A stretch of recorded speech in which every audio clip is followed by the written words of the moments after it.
It works. The cloud recording. Well, let's see, because the computer doesn't have enough space, so we have to record it online. So if the cloud recording doesn't work, it doesn't work. Okay, there's probably next time I will just put the USB. Okay, so I guess it's time.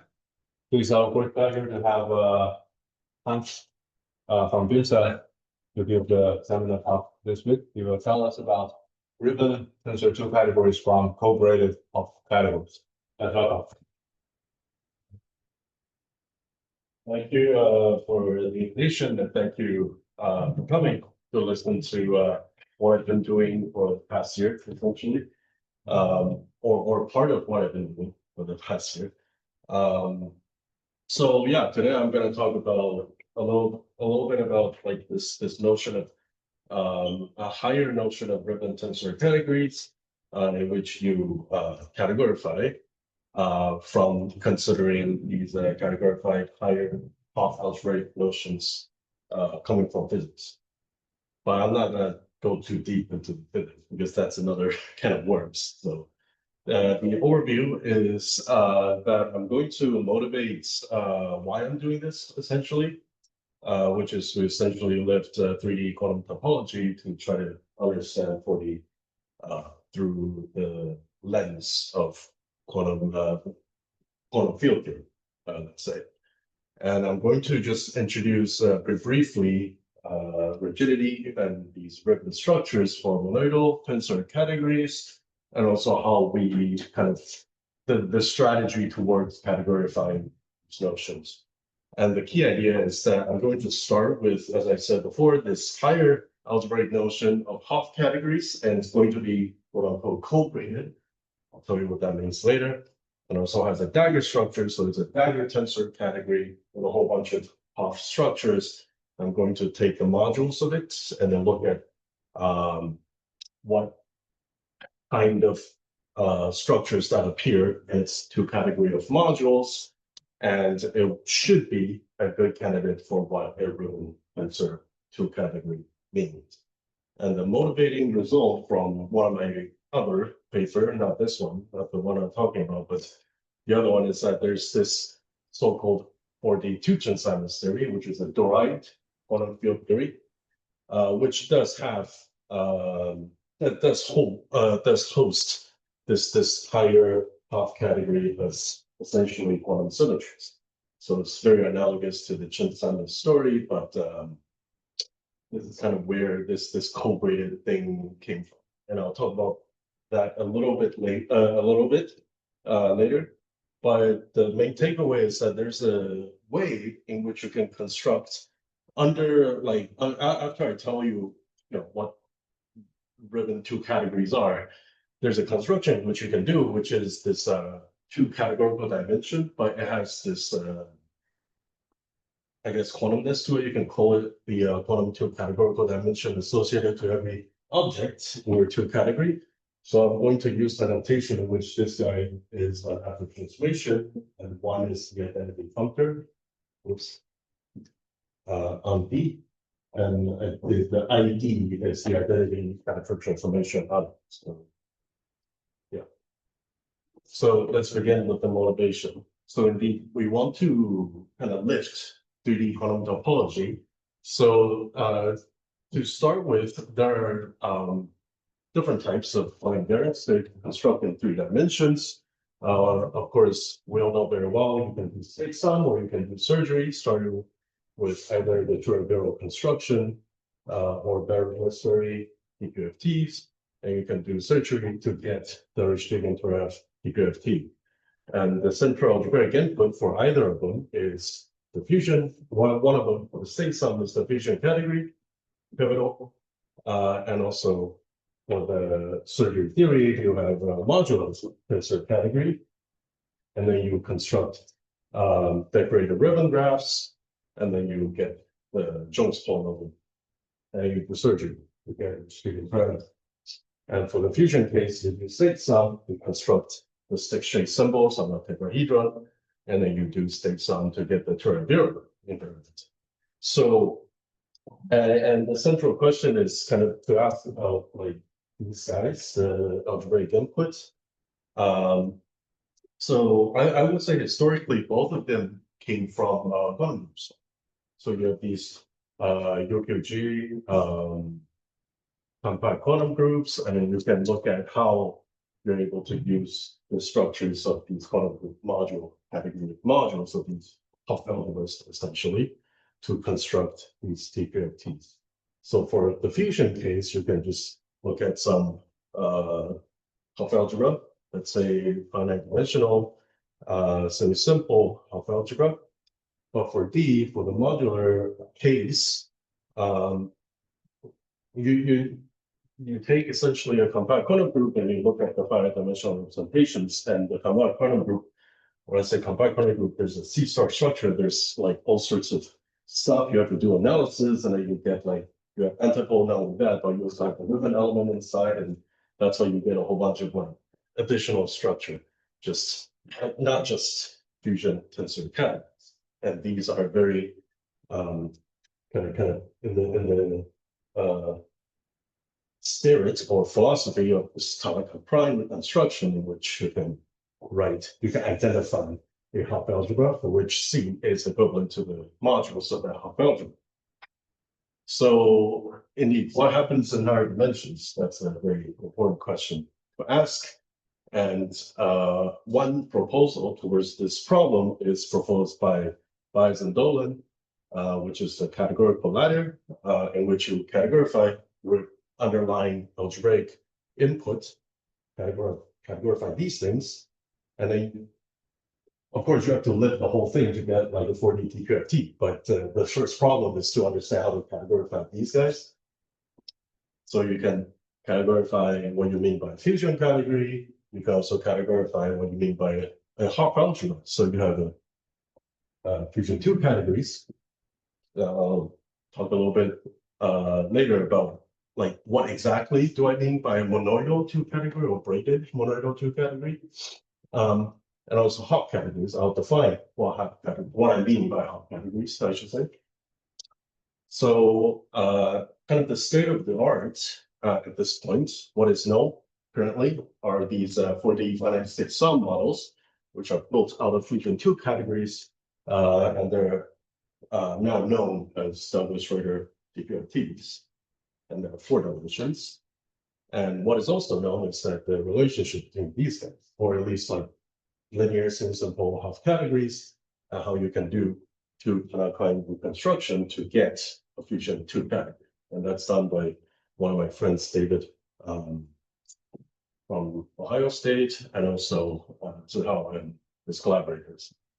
But what is not known is, so it seems that we know a lot about like fusion pits, but what we actually don't know a lot are these ribbons, these higher notions of ribbon structure. So how do we understand? So these higher ribbon structures touch upon this two tangle hypothesis, which is the idea that so in the usual tangle hypothesis, the statement is that up to isotopy, the algebraic description of tangles in, let's say, R2 times the interval, that is described by what's called a ribbon tensor category. And similarly here, two tangle hypothesis says that you should have some notion of ribbon tensor 2 category in order to describe higher dimensional ribbons. So this is kind of described in more detail by this paper by Bies and Langford, but I'll talk about a little bit later how their construction is actually not exactly correct, but there's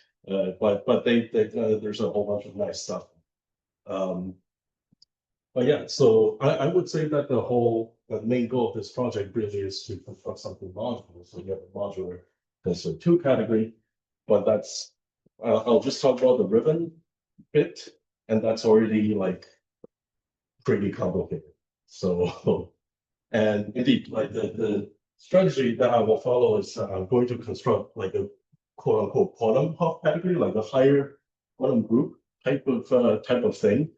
I'm gonna forget about all like the analysis that I do and stuff, but just look at the algebraic structure. And then I'll look at the modules and then see what happens. Right. So, okay, let's get into the details. So let's begin with essentially like a review of what we are really looking at. So this is a diagram which kind of lays out the outline of all the structures that we're interested in. So we have monoidal category, and we have a braiding. Let's say I put a braiding on it, and then I introduce this balancing function, which is the natural transformation from the identity to itself. So it satisfies certain balancing equations. But what's really important here is that from the monoidal structure, I can introduce a rigidity addition, which are just duals. So a monoidal category with duals. And then with duals, I can impose the topological condition. I can pick a trivialization of the level. Oops. And if you put all of these, like pivotality, and you put the balancing, this ribbon twist together, you get a ribbon function. And the ribbon function satisfies this ribbon equation down there. So, like, the strategy is exactly to kind of, I'm going to kind of start essentially over here for the two category case. I'm going to start here, and I'm going to start adding stuff. And let's see what we get. Like that's essentially the idea. I'm going to focus on one particular instance of a braided monoidal cube category coming from the modules of the Hopf category. And I'm going to see what structures on the Hopf category is necessary for me to define these guys and for me to have like all the coherence with the braiding data. So that's kind of the idea. Okay, so let me kind of just give a brief feeling of how we perform categorification, or what one monoidal or braided two categories are. So recall that a monoidal structure on a category is that I have a structure which is given by a monoidal product, just functor, and its associator, which is could write it as a natural transformation between 3 copies of C to 3 copies of C, or 3 copies of C to 1 copy of C. So these are the structure that I put on C, and then the properties that the associator satisfies this hexagon axiom. So it's an equation that you can write down. Well, when you categorify the structure, you should replace this guy. Well, not replace, but you should introduce an additional layer of structure which witnesses the pre-existing property. And then you introduce a whole bunch of additional axioms which witnesses the coherence of the thing that you just introduced. So in particular, of course, a monoidal two category needs to have a monoidal product functor or two functor. Indeed, I'm going to introduce this thing called the pentagonator, which witnesses the pentagon axioms, which used to be a property before, but now it is a two-morphism, so it's now a structure. And that's not enough. To also tell you how the pentagonator is coherent. So now I need, like, the pentagon equation has 4 guys here, and the associahedron axioms have 5 guys. So it concerns 5 things in different ways in which how you can like paste these guys together, essentially. Yeah. So I didn't write it down because it's huge. It's a huge diagram. I'm not gonna write it down. So, and similarly for the braiding, once you have the structure of a monoidal category, you can tell it how you can tell how it exchanges the monoidal product, and that's the braiding, and it has to satisfy this hexagon axiom. This braiding has to be coherent against the associator, and that's the hexagon axiom. So when you categorify, you also have to include a two-morphism, which witness this. So that's called an hexagonator. And then you also have to ensure that it's coherent. So these are the four E2 axes, so-called E2 axes. And you can find them over here, and they're even bigger than the associated axes. So here I put two diagrams, which essentially tell you the shape of the two morphisms, what I mean by pentagonator and hexagonator. But yeah, I'm just throwing in the two cells. So that's the type of thing that I have to do. Like I know previously what my properties are, but when I categorify, I need to put data or put structure onto my two category, which witnesses the properties I used to have, and then I give you additional coherence axioms. I'm going to do this not only for braiding, but also for the rigidity condition, also for these things. And that's, I would say that's kind of the tough part. So, but we'll see. Okay, so the strategy that I have been talking about is to, the goal is to map out the diagram that I showed you for two categories, and the strategy is to start with this higher algebra, this higher Hopf algebra structure that we have. And to begin with, I'm going to define this bimonoidal category, the old notion. But the idea is that I have a monoidal category, let's say C of linear, right? And I have a monoidal category, I have a comonoidal category. So all that means is that I have a coproduct and it's co-associative and I have a commutative. And that there is a, and they're compatible in the sense that there's a natural isomorphism, which tells me that I can pass these guys to the other side. And the sigma is the braiding inside two vectors, or wherever C is. So that's, you just very naturally lift the data or the structure of these bialgebra to the categorical setting.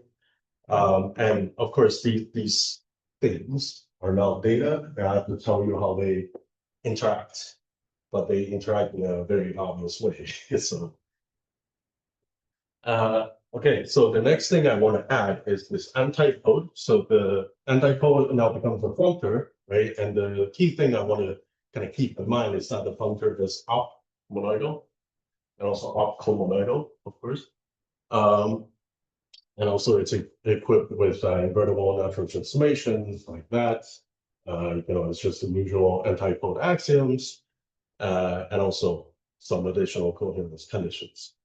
And I call this thing a Hopf category. It's quite straightforward because I didn't tell you. So that's Yes. to have some opmonoidal structure. Yes. Yeah. That's right. So yeah. So there are so if you apply S to like a tensor product, there's a natural transformation which witnesses. Yeah, that's right. So and indeed, and if you stay in the very finite inclusion case, there's a kind of a finite semi-simple of linear. Linear is built in, but finite semi-simple of categories you can obtain from doing this two-type prime reconstruction. So we know that for finding the numerical Hopf algebras, the antipode is probably unique in something. If you have a bialgebra, you have some kind of canonical antipode, right? This is unique. Mhm. Is there any uniqueness here for the, let's say, the opmonoidal structure? Is that unique? Or even I don't know. Is it Hopf unique? I don't know, but so what I know from quantum groups is that if I give you quasi-triangularity, then you can prove that S is invertible, right? Yeah. But I don't know about unique. Yeah, Okay, but I'm yeah, just curious. Yeah. I want to know on what level it is. right. So I mean that's a good question, but I shouldn't say things that I don't know the answer. So, And so far, I would say so far, the things here that I introduced is quite canonical and quite well known, I would say. It's very like, you do categorical prime, categorical prime construction, and you get the thing that I was talking about. But I would say that the next thing is kind of like new.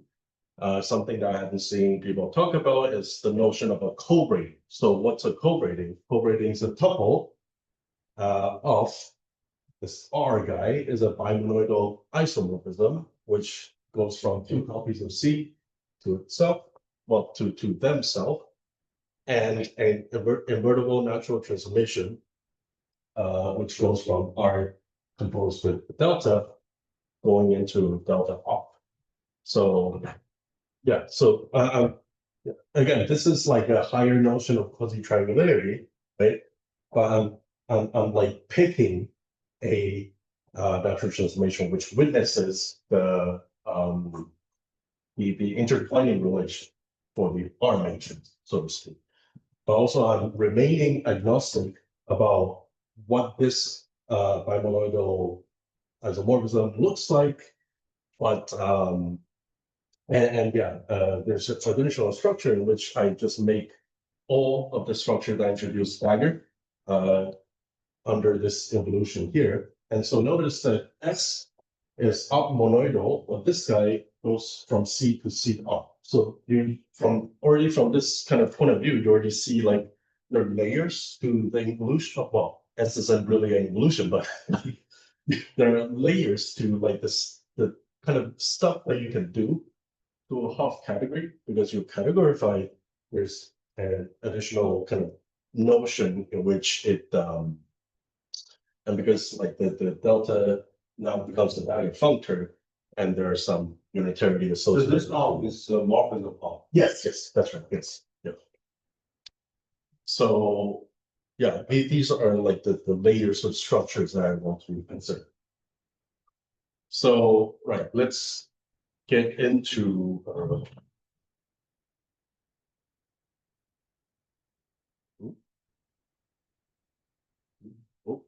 I turn it off. Okay, sorry. Yes. So let's get into where did this cobraided notion come from. So I'm not very good at category theory, so I can't tell you anything about like the universal construction, whatever. But what I can do is physics. So this cobraided top category notion actually came from me studying these higher gauge theory, try to quantize it, and the underlying internal gauge group is actually a category called a lead Q group. And the main construction is that I'm able to give you a construction of the higher gauge symmetries of quantum two Chen-Simons theory, which is like a very physical thing, and put it on the lattice. And yeah, you can show that, or you can kind of perform something, which I'll talk about later if I have time, but it's at the very end. I don't want to get into too much details about this, but the idea is that the higher gauge symmetries, which now forms a category, and it is in fact a strictly cobraided Hopf dagger category, and it's linear, of course. And there's some very interesting things that arises from this construction, which is that I have so this kind of puts like a physical meaning, gives the structures that I have introduced previously a physical meaning, or even a geometric meaning if you wish. So this is very analogous to the fact that you can understand Hopf algebras from the perspective of topological orders, and how you can kind of put boundary conditions on the topological order, and look at how like the boundary annual excitations that condense onto the boundary, you can glue together and also split apart, and that gives you a Hopf algebra. It's very similar. It's very similar in that regard. And also, if you specialize to a lattice, which is essentially a PL1 disk, so it's just an edge which connects to one vertex in a loop, then I would understand this thing as essentially a categorified quantum group. So again, I'm hiding a whole bunch of like analysis that you have to do, but really the analysis, the type of analysis that you have to do has already been done by Crane again. So that's what this is. So this is the Crane eligible category, which is essentially a whole bunch of sheets with special, very nice structures, which allows you to control L2 sections. They're L2 sections, I should say. So these are models for this thing that I'm considering. And a very cute thing that you can notice is that this guy, by construction, has what's called skyscraper sheets as homogeneous objects. And they have also been used. This is like I actually learned this from talking with Warren. So I didn't know when I was writing a paper, but it turned out that the same things have been used to construct TQFTs with Lie groups in this paper by Banfi. So seems to be a very kind of a natural thing to think about when you want to deal with like infinite dimensional Hopf categories, is to use sheets. And this slide is really for like people who are kind of really into TQFTs. So we have this kind of a schematic diagram of what's happening with the various types of TQFTs in 3 dimensions. You have Turabiro, or level 1 if you wish, for the corresponding topological order, and then also over there you have the Stick-and-Toraf construction. And there is some sense in which you can understand Chen-Simon's theory or Stick-and-Toraf as being anomalous. There's this parity anomaly underlying it, and also Turabiro as being anomaly free. But in 4D, what you can do is that you can perform a looping of these structures, and so all the arrows here aren't like proven. I will say these are folklore. The idea is that you dilute these guys and then you land here. And what's interesting is that you dilute this guy. For instance, you consider representations of nuclear subgroup, and you take the modules of that modular tensor category. You actually land here. Like you don't land over there, you land here. So when you take modules of this, you land here, which is like it. People say that's Crane-Yetter, but it's how you construct Crane-Yetter. So, but there's another thing that you can do starting here, which is I call homotopy transfer, which is like not a good name. It's really homotopified, in which I make my underlying gauge fields derived, and I land into this Chen-Simon sphere. So you can ask, how are these guys related? Right, so and that answer, that question is really a conjecture for something that Bias in his paper assume is true, which I don't think. He gave a pretty flawed argument for why this is true, but you need to prove it, I would say. Like this remains to be seen. But the conjecture is that there's a certain type of Chen-Simon's theory, which is this in SU2 or inner on the 1 and 2 group of the SU2 B group, Chen-Simon's theory, and you can map it, or this particular Chen-Simon's theory is equivalent to the SL4 premium. So I call that the bias conjecture, but Bias didn't phrase it like that. Just assume that it's true.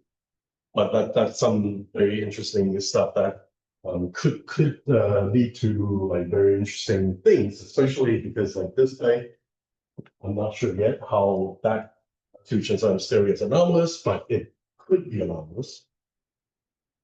But yeah, that was just a kind of a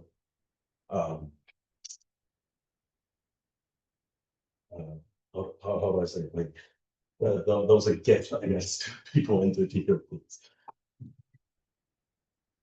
All right. Well, so yeah, and let's get into the meat of the talk, which is that for I'm just going to take a cobraided dagger Hopf category, and I'm going to consider finite simple linear modules of it, which is to say I consider modules inside today, and that's it. So the question, Yeah. in Chen-Simon's, you have a level. Yes. That means you have to take field to be recovering. Yeah. Why do you generic would be? Because I like you can prove it from the perspective of Chen-Simon. that you can prove that you have to quantize the level.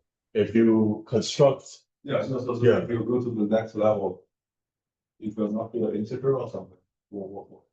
no, it's more like you first you write down like the compact quantum group, which describes your Wilson lines, Okay. put on the lattice, and then you construct scattering amplitude. It's at that level in which you construct scattering amplitudes, and then you consider symmetry of like the Chen states of these Wilson lines. And it's at that point that you quantize them, that you see that you have to quantize them. So quantizing the level means you take the derivative. No. Same as, no, so quantize the level means you take integer, right? Integer, Integer level. Yes, You yes, have to do. Yes. You have to do. yes, yeah. Mhm. And what about now? Now I so far I don't have to because I don't know how the level is quantized from future sinus. Oh, okay. Yeah. So what I just wanted to say before is that what you can do for just regular sinus is that you can write down the compact quantum group, which models your Wilson lines before you do quantization of them. Oh, okay. Yeah. But it's when you compute the correlation functions that you notice that I have to quantize them. So that's but because here I haven't gone to the level in which I can actually compute. Yeah. So but yeah, that's a good question because it needs to be answered. But yes, so there's this theorem in which if I have a bimodal category, then you can reconstruct all the braided monoidal structure for the two categories of two representations. And it's just a kind of a thing to do, right? The coproduct gives you the monoidal structure and this guy gives you the braiding. So it's, and you just map out all the coherence diagrams and it works. So, but now, not only do we have a bimonoidal category, which is cobraided, we also have access to more structure, and they are geometrically significant. And the structures are indeed this dagger involution that I have, which is related to orientation reversal, and the antipode, which is related to framing rotation. So it's kind of like keep in mind this geometric intuition, but so far, you can just treat them as algebraic kind of structure that I have. And the idea is that, okay, once I include these guys into my module, my two category modules, then you can say that this two representation, two category is ribbon tensor. So let's see how that happens. Right? So indeed, like this is a warning that says, if you're really doing physics, if you're really doing Shin-Simons, then you have to be careful because C doesn't have to be in here. So what is the regular representation? What is the notion of regular representation? It's so from the let's say you do Peterball and then you construct, Okay, yeah. you reconstruct this side and Yeah. coed. Yeah. But then like for regular quantum groups, you have to take the coed over infinitely many irregular representations. Yeah. So you have to ensure that infinitely many. So you have to ensure that coed exists, which is the existence of certain limits, which I don't know if that limit exists in. I don't know if that's true. That's how the object, yeah. So to answer that question, of course, you need to like include all infinite limits into this guy, which apparently These spontaneous are computer also. yeah, exactly, yeah. So apparently, so I just came back from this meeting in earlier, and there's a whole bunch of string theorists over there. Apparently, they're able to answer that question. I don't know how, but apparently they're able. So. But yeah, so I'm going to start with the assumption that this module two category or two category of modules is two vector enriched. So the two morphisms are vector spaces, perhaps super spaces, but let's not think about that too hard at this point. So the main definition is that there's this notion of planar unitarity, which is probably not a very good name, but all it says is that I'm going to assume that all the functors I have in this two category, all the one morphisms I have adjoints, and the adjoints homotopically intertwine the dagger structure that I have in my Hopf category. And once you have that, because of the dagger junction condition and also the unitarity condition on H itself, then I can write down units of the junction and lift it to C module. So in other words, like these guys become C module natural transformations. So they actually do indeed live in here. And which is to say that, okay, so let's say I start with 2 back, right? I start with 2 back. All of this is true. Like I of course have these guys. One of them is a adjoint unit of these junctions. But the idea is that, okay, now I throw in this C module structure into my 2 category.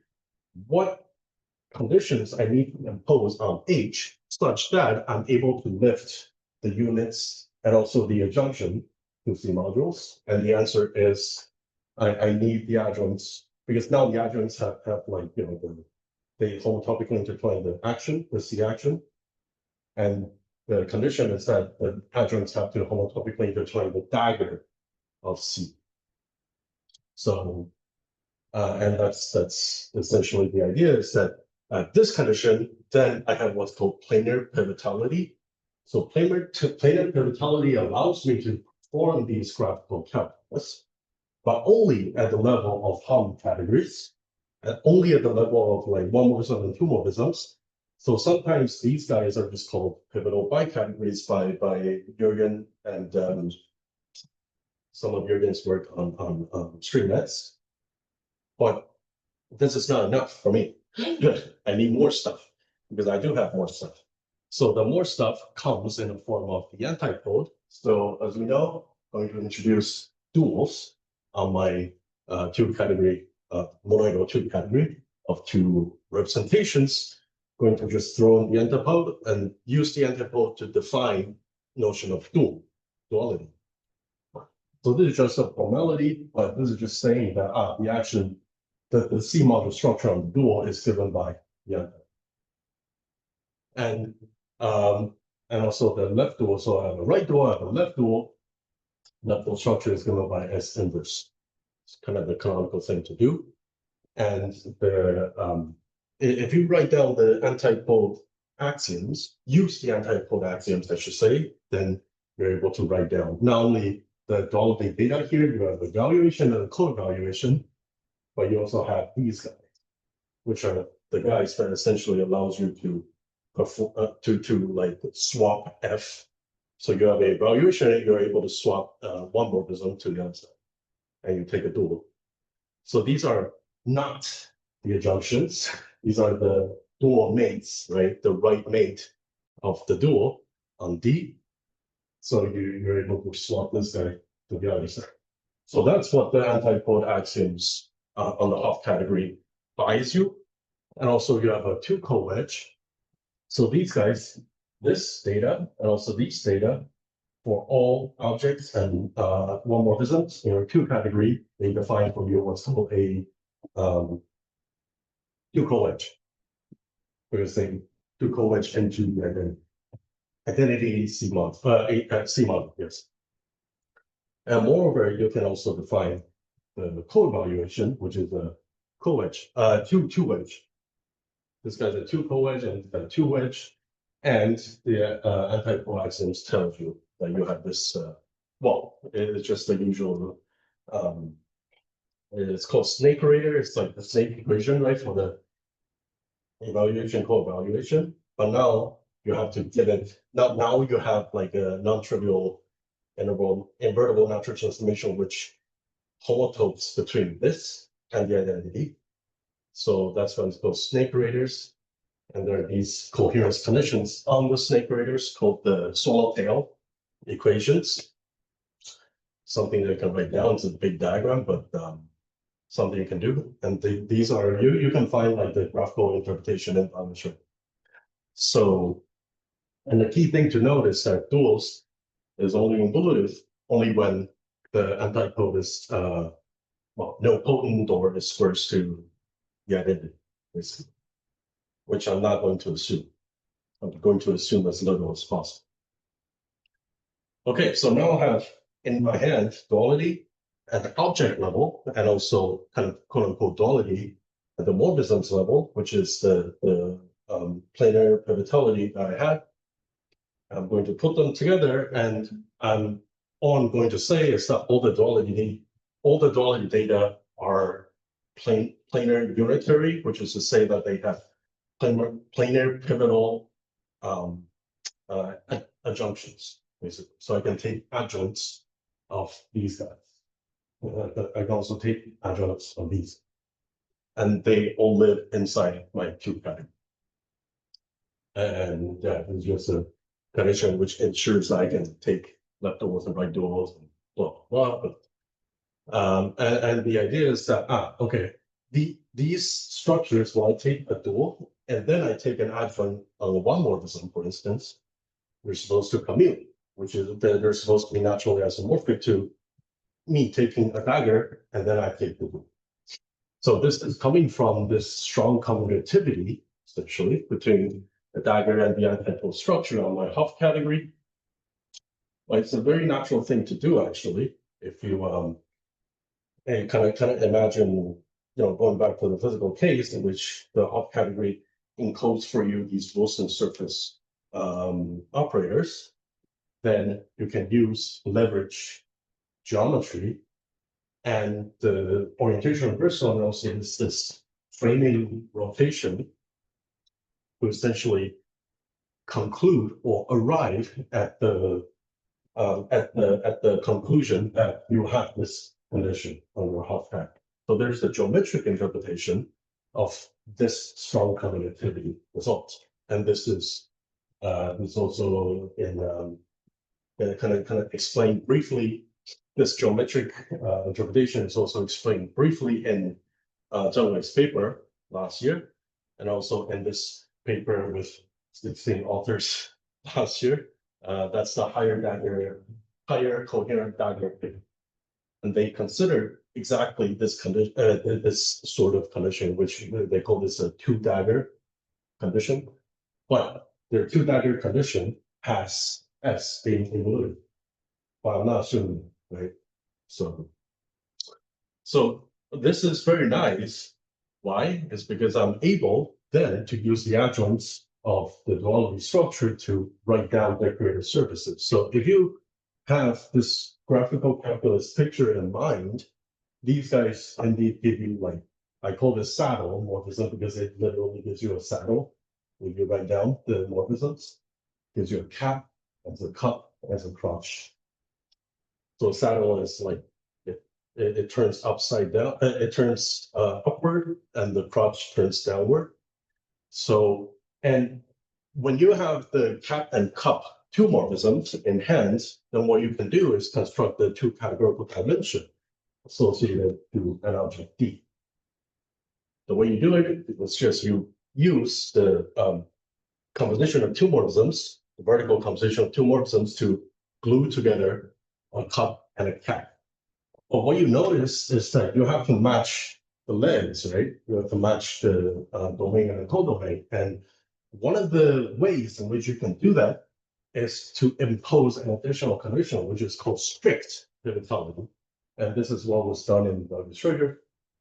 And the strict pivotality assumes that you have an equality on the nose of the double dual with the identity. And also you have strict equality of the dagger of the evaluation with the co-evaluation on the dual.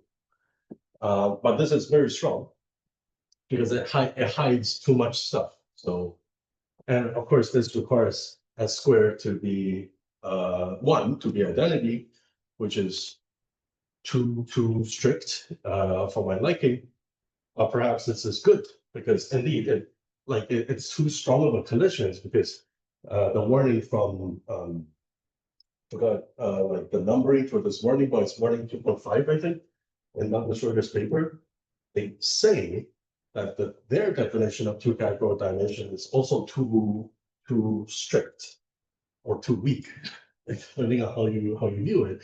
Is that the dimension is not invariant under equivalence of objects or natural equivalence of objects, naive equivalence of objects. If you just think of your underlying pivotal two category as a two category, and you take like pi 0, and you can change the value of this guy within one connected component. You can do that pretty easily, actually. So how do we fix this issue, right? This non-invariance of the two categorical dimension. Well, of course, now we can add the braiding to the story, and my claim is that adding the braiding will solve this issue, will solve this non-invariance issue, because it will tell you exactly what type of equivalence that you should impose such that you don't change the two categorical dimension. And it will tell you explicitly how to do it, because now with the braiding, you're able to define the canonical ribbon balancing functors.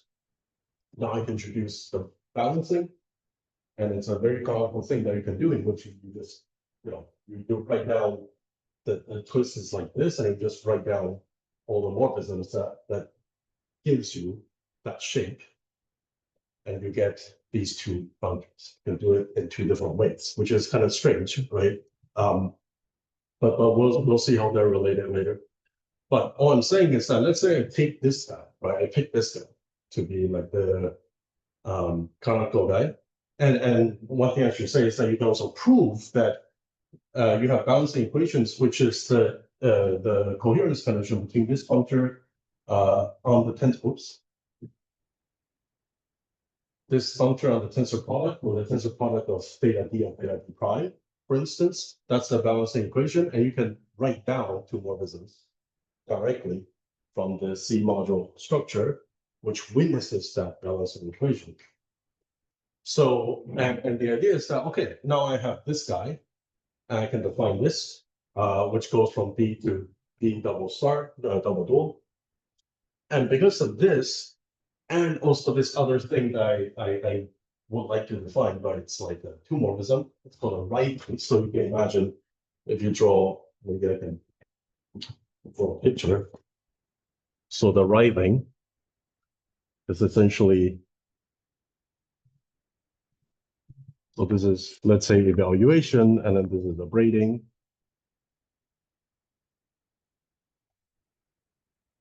D star or something like that.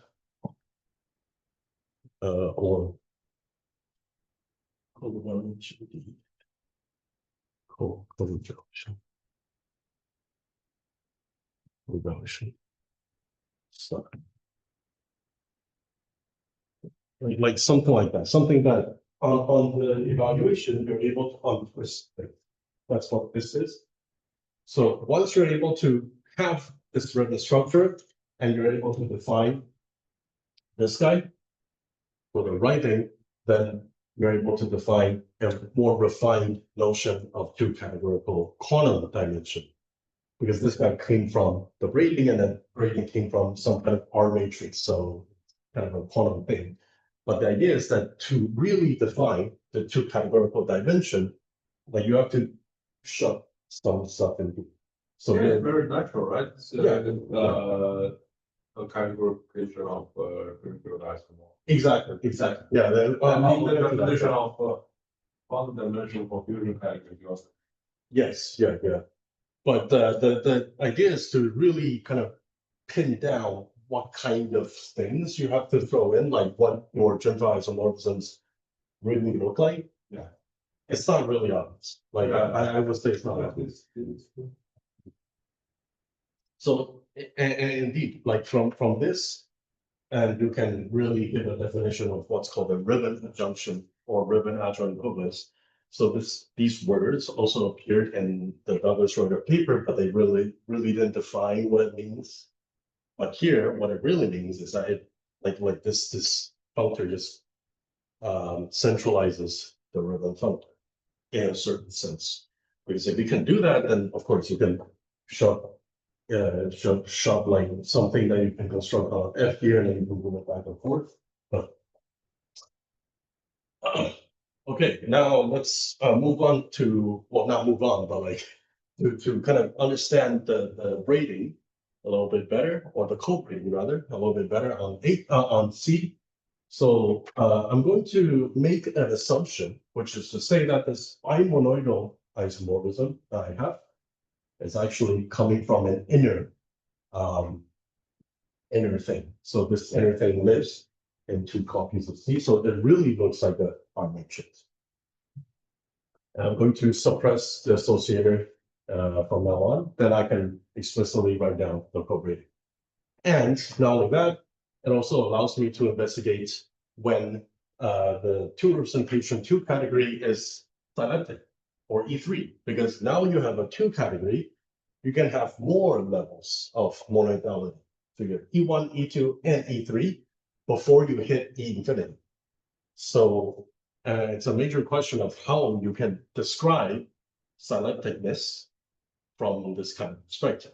And if I give you a Hopf category, which is cobraided, and the cobraiding looks like this, then my statement is that, yes, you're able to characterize when your 2 category is symplectic. And that condition is this quasi-unitarity condition, which looks like this. So if you remember, like in the usual quantum group case, you have this unitarity of the R matrix, which is this condition, right? So the inverse is taken with respect to like the matrix inverse. But here, what I'm doing is I'm imposing a similar condition, but only for the dagger adjoint. I'm not using the anti-fold or the stars, the C-star structure or anything like that. But I'm imposing a similar condition at the level of the dagger junction. So, and then what? So you can imagine, like, I have that type of condition, and that unitarity tells me that there's some unitarity condition, which is sufficient for me to define something that is symplectic. And indeed, I can write down the synapsis, which is actually just given by one of the units of the adjunction of the braiding. So that's a proposal for how you can kind of characterize synapses for a monomial 2 pattern, essentially. Yeah.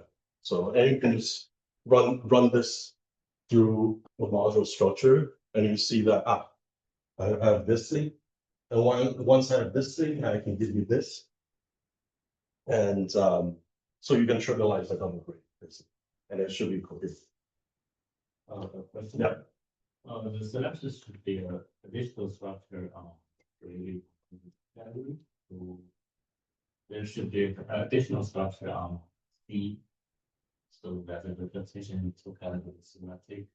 Yeah. So the additional structure is this thing. Oops.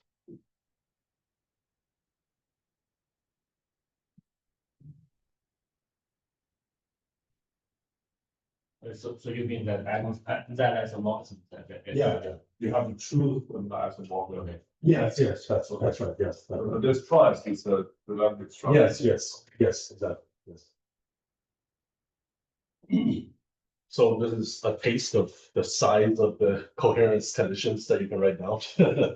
So here in this case, of course, a 2 category, the axioms look like 3 cells, or like empty 3 cells, I should say. So it's a bunch of 2 cell pasted all together, right? And the way that you paste them together is actually like it's crazy. Like you look at this, you normally you would not think of doing something like this, but it's actually like coming from, if you think of things really geometrically, and then you want to prove, well, not prove, but you want to instantiate the 2 tangle hypothesis. The idea is that in this paper, they wrote down something similar, but I'm just generalizing it to my case, in which I don't assume I don't assume a whole bunch of things that they did assume. So this is just one of them. So I have I think two other. I have another one, and I have the dagger adjoint version of those. So I have 4 in total of these big diagrams. And another thing that you can do is that, so remember the swallowtail equations. So I don't have to impose swallowtail equation that they are equal to 1. I don't have to impose that in general. I can just write it down as a, by one, I mean the identity, natural transformation. So I can just write it down as a two-morphism, it's a big two-morphism. But the idea is that with the introduction of the braiding, I can write down also this very big diagram. I can put the swallowtail morphism here, two morphisms, swallowtail two morphism, swallowtail two morphism, which remember concerns the snake equilibrium, right? So, and then what I can do is that I have this corner here, use the writing, and I can kind of wrap around each other, and I can paste it together. So that gives me a three cell. Sorry, not a three cell. Sorry, that gives me a two cell, which consists of a boundary of an empty three cell essentially. And my condition is that that big thing that I wrap around is the identity. So I call this the swallow king because it essentially entangles the two swallowtail morphisms together. But there's a funny name. But yeah, these are like the type of diagrams that you need to check commutes when you say that you have a braided ribbon tensor to them. But not only that, that's not all. So indeed, as you kind of mentioned, that there are these different isomorphisms, but that's when you impose like some notion of totality, right? But so far I haven't done it. I have just given you rigidity. I've just given you rules. I haven't imposed like any kind of like totality condition. So it will come up, but the idea is that if I have these balancing functors, theta and theta bar, I can give you how are theta and theta bar related. Well, there are these two isomorphisms, I would say, which goes between theta bar star and then theta pre-composed with star. So there are these guys that go between theta bar and theta. And this is for free, like you can just write it down. I don't have to impose any strict pivotality condition. And you can just write it down, and they're coherent against the balancing equations or balancing two morphisms. So now you notice that I have these guys, and let's say suppose I can identify somehow theta and theta bar, right? Then these guys gives me exactly what you expect for a ribbon structure. Remember, ribbon structure is theta of D star, theta of D dual is equal to theta of D dual. And when you categorify, you expect a two-morphism to witness that, right? So when you somehow can identify theta and theta bar, then you win essentially, in which you have these so-called Drinfeld modifications. And that will give you a kind of like quote unquote true ribbon structure. But this, of course, requires you to kind of also have this, right? Which is not exactly true, right? Because theta, as far as I have defined this balancing, it goes from D to D double double. Doesn't go from D to D. So I need some motivation to identify D with D double double. So the way that I propose to do this is to think about the geometry, like really think about the geometry, and to essentially match with geometry is that you just look at the Reidemeister one moves, and there are various ways in which you can construct Reidemeister one moves, which is a trivialization of twist. So if you have different ribbon functors and you impose certain coherence conditions in between the Reidemeister one homotopies, then you're able to kind of write down, you can essentially reduce the number of different ribbon balancing functors that you have. Distinct ones, I should say, up to isomorphism. And the first observation is that I can do this. Theta bar is the adjoint of this. I can do that. And this is coming from,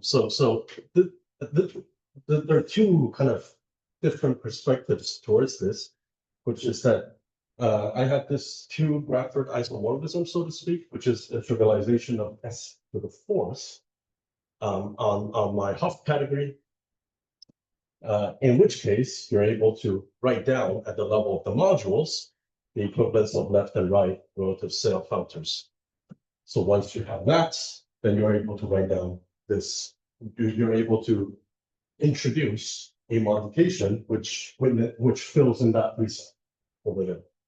So once you're able to do that, and then you impose this condition, which really comes from geometry, then you're able to construct a ribbon preserving three-morphism on the duality. But this is all at this point, it's just formality, right? But the idea is that at the end of the day, you're able to reconstruct this thing which came from this paper. And that paper is talking about these gray category with duals, and they argue through a whole bunch of like big graphical calculus diagrams, and then they construct this modification. And the idea is that I can run this condition backwards to say that provided you give me the two wrapper, let's say you let me assume that I do have the two wrapper isomorphism, can trivialize S4, then this condition can be obtained from this condition. So this condition in which you identify certain ribbon twist with an adjoint of another one, so that's kind of like a, I want to say SO3 evolutive or something like that. At least there's some action on the unit sphere or something like that, in which you can perform such that you obtain this isomorphism. When you have that isomorphism, then you see that it reproduces for you these structures of three categories of tools. And it's really a geometric thing. But now let's move on to, I don't know. Oh, yeah. That's scary. But now let's see how this type of thinking can lead us exactly to this dropout modification that we have. So that we want, I should say. So now I'm going to impose pivotality. Now I'm going to choose the trivialization of the double dual. So this hash is the double dual. I'm going to choose this trivialization. Once I pick that, then I can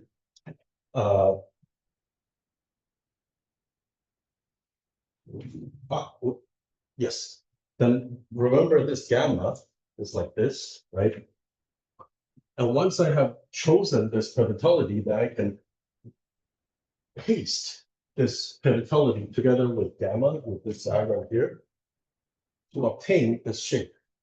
So I'm going to kind of like cheat and then call these guys still beta and beta bar. But now you see that beta and beta bar are really identified, and you can really kind of trace how they're identified. And the way that they're identified is indeed given this pivotality structure.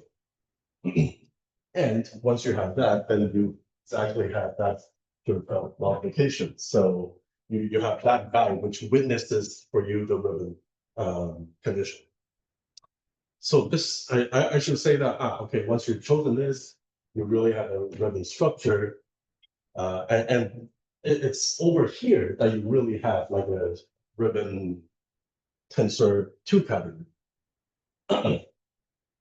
And I will call like this guy here a lax ribbon 2 category, perhaps, maybe.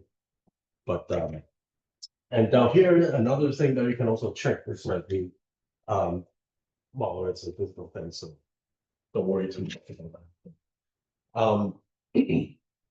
Right, and also down here, so right, remember I said that this paper by Zambales and Langford, they studied similar ideas from the two tangle hypothesis perspective, but they made some kind of like not very, how to say, not very general assumptions, let's say.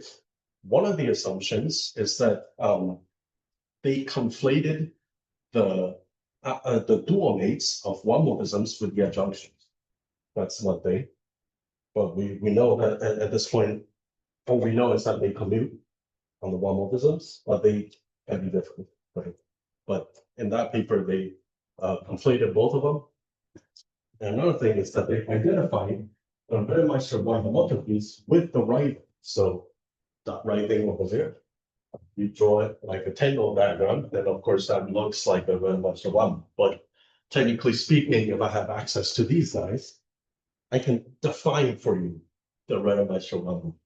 I can just without taking the evaluation, I can do this, and I can just trivialize it without doing any evaluation or co-evaluation or whatnot. But there's no move one in this.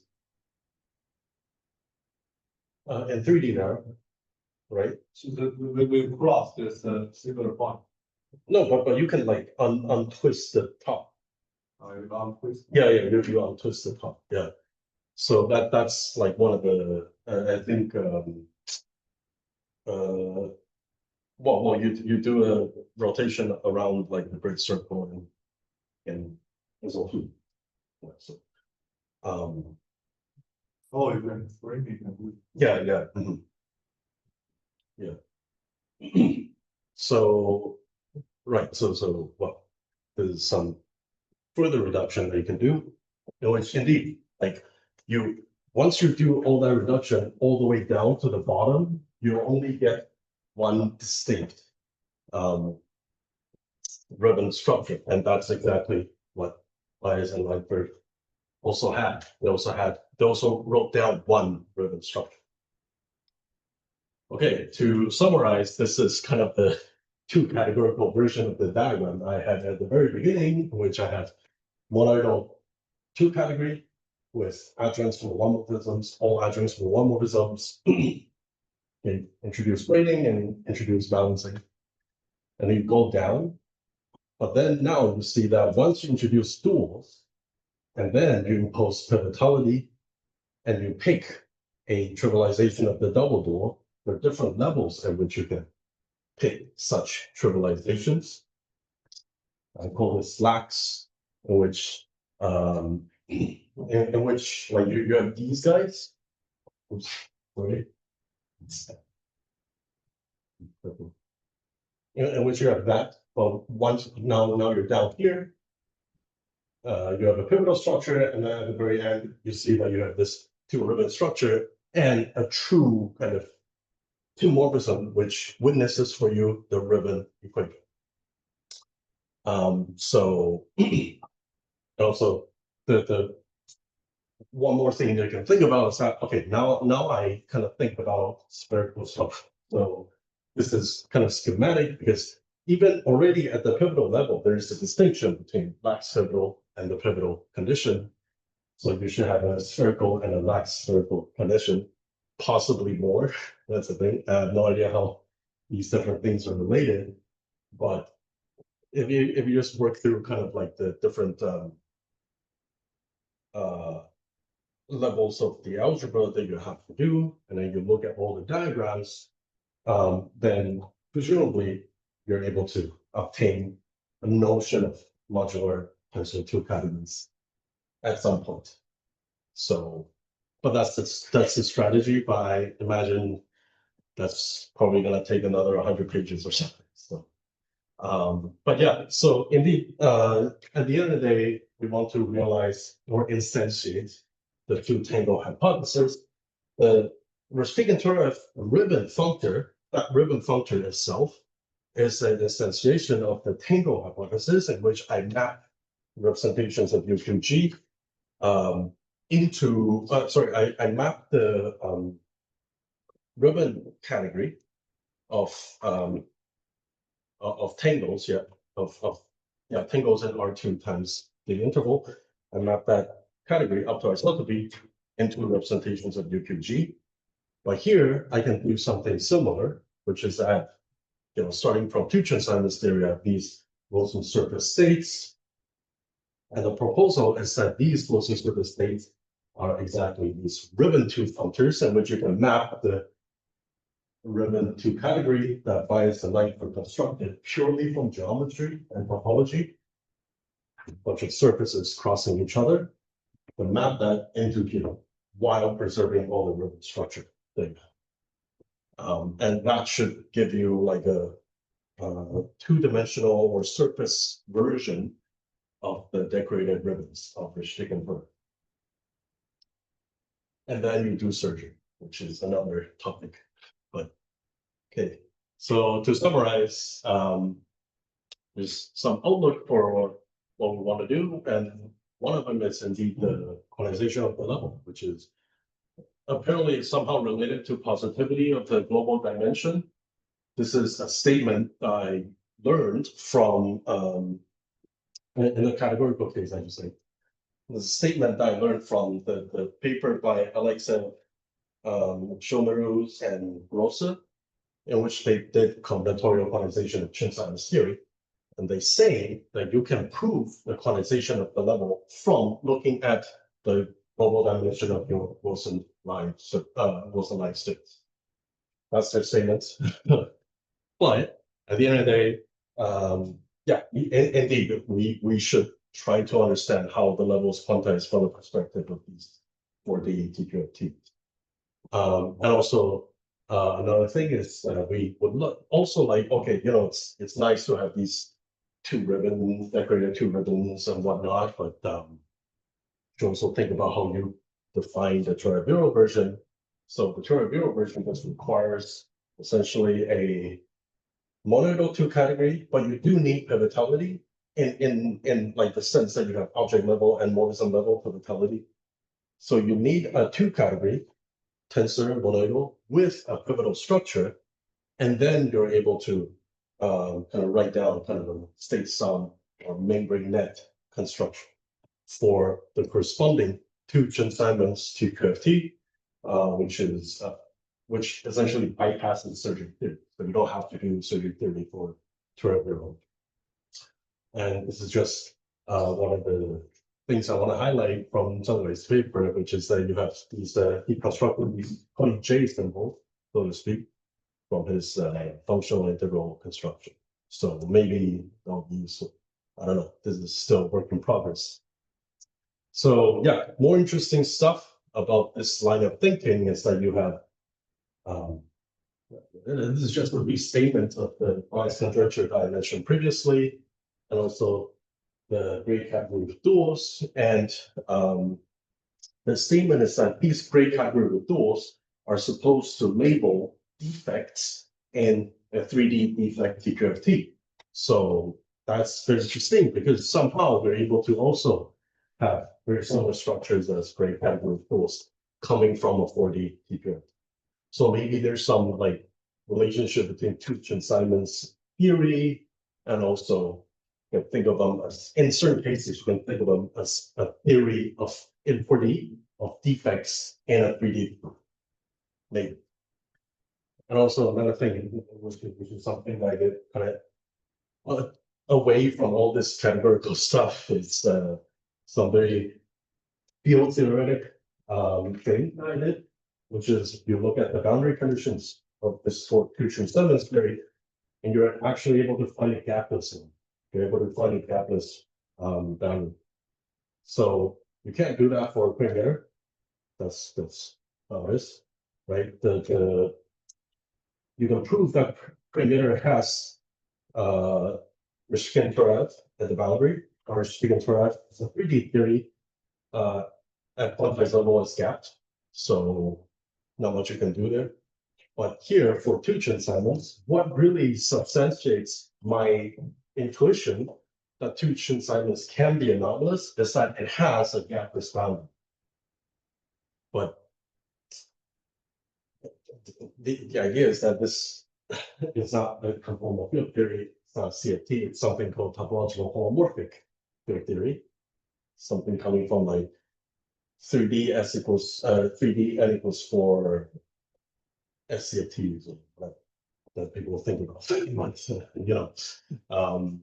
But yeah, the idea is that I would say this 4D theory has a whole bunch of like different stuff that you can look at, and possibly this thing has higher dimensional notions of integrability, similar to the cosmology BOA, so where familiar with, without thinking about the Westermann width CFT, you can write down the classical R matrix, and you're able to perform, like, you can write down the Lax operator, and then the R matrix, and then you can say that it's infinitable and construct like a whole bunch of different infinitely many charges in evolution. And something similarly can be done here, actually. You can write down infinitely many conserved charges.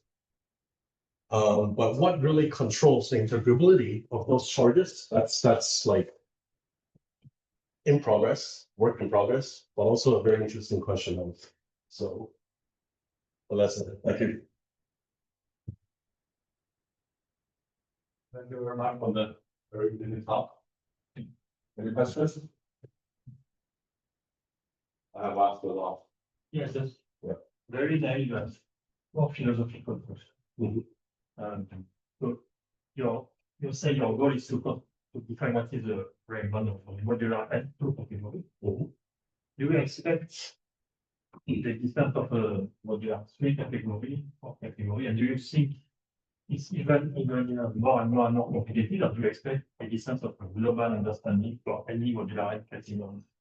Mhm.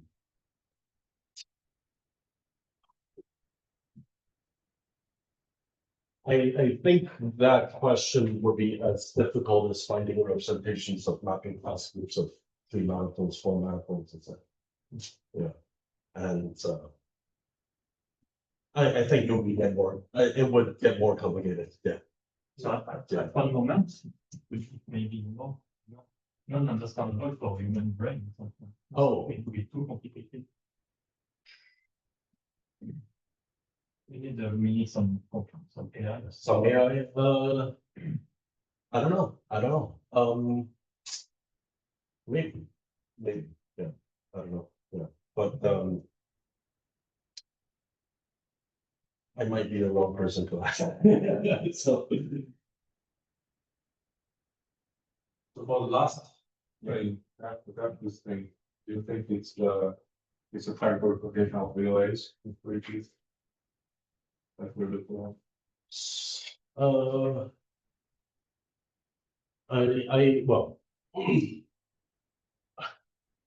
that's a good question. Depends on what you mean by categorification. Right.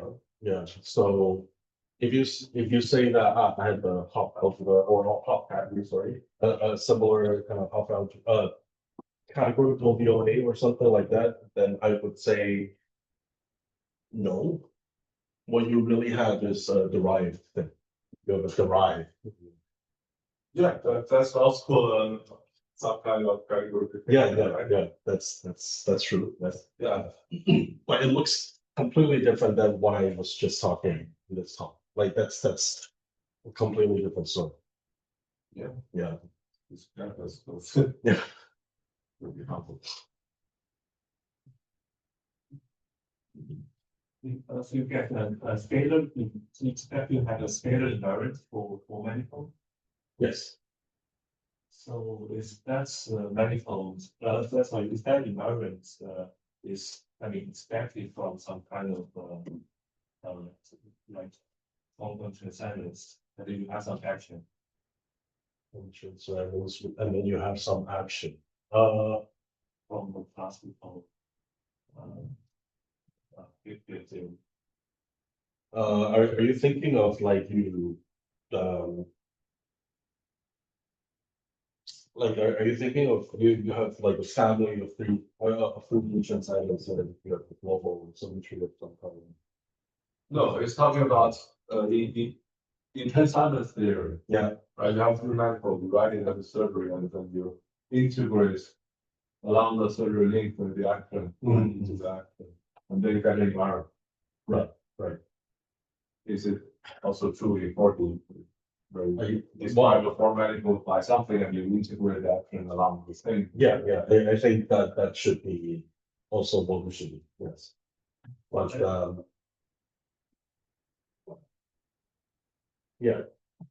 What's the gauge group? It's a gauge 2 group. Gauge 2 group, yes. So, well, so this is something related to this thing that I'm working on, in which that what you're really studying are like what you're really doing is like you are well okay, so let me write down. So you have this flat. Let me just write it like G, let's say, and now of course this guy is like, you know, the character variety or I should say pi G and then you like you're asking about this guy, right? Yes. Yeah. So right, there should be something very similar that you're doing. Like indeed, like you have now you have a two group, and now you perform essentially group point quotient, perform a homotopy fixed point, get the homotopy fixed point of this guy, let's say. And then but the idea is that you should really think of like kind of the space of all arrows instead of keeping track of all the objects. But you got So I think there's a issue of the components designs for the theory that originally we can say that the group G is actually true. That means it's compact group. right. Recently, people realized that actually sometimes you can do the downward conjugate or something in the TC part, right? And sometimes you compute some quantities that are not expected from as you deal with. Example, volume conjecture, right? So the volume never comes from S2 example. Right. It actually come from the SL2C. Right. Yes. I don't know if there's another thing here that you do also have the notion of compact and non-compact. Something like that. As our conjugate give you some extra information on the compact setting. I see. Right. So yeah, there is a notion of compact V2 group you can define very easily in a strict two group setting. You can just say that it's a compact group point, and the source is also compact in some view. You can do that. But I don't know about Gawa this thing, but I expect something similar. Yeah. But It's what we call, it has to quantize the level for. that's Because you have to know who did it to call out. Yes, but neither it takes a generic field. It's hard to say about that. So it makes sense to first quantize do that and then consider it. It's still possible, but the first question I think is to contact for. So I can say something like that. I can say a little bit more about like this relation of Q, which is that. So given that I can solve the so-called two-band vector, so okay.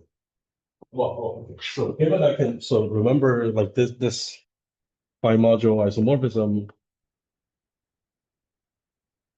Like given I can solve this for in like UQG, right? Then what you can do is you can look at the kind of you can constrain. You can solve this guy in terms of this. So there's another kind of procedure in which you can do such that you're able to see the appearance of this guy coming from deformation of UG. You can deform this guy and then you somehow, so like, there's a possibility. Yeah. Something like that. Yeah, so something like that, yeah, but this is for two groups and the algebras. Yeah, the two algebras. But the idea is that R should depend on Q. And then what you can do is that you can, do the canonical thing, right? Like you write down kind of powers of this, and then you write down how many kind of different braidings that you can do. And you can use that to constrain essentially the number of equivalent reducible representations. You got it. And I think that this should be true, which is that if you need only finitely many If you want to say that pi zero of Q rep H is finite, then this should quantize the law. Yeah, but like we need to like, yeah, but I feel like this should be true. Yes, yes. To me, that's the contact that means finite. And you can somehow you can get, you can always get some. Yeah, yeah. Mhm, mhm. Yeah, well, it's a good sign. You actually, well, I didn't actually say, well, I didn't say that like that whole UQG, that Hopf category. In what sense is it a compact quantum category, so to speak? I don't know. Yeah. All I know is that there's a notion of compactness for weak two groups, so, right? But as a category, it's kind of, because there's also this notion of compact category, right? Which I think it's a different thing. Okay, that's thank you again. Thank you. Thanks. Do we have people next week? Do we have people next week for a seminar? Next week, there'll be speakers. It's very fun one.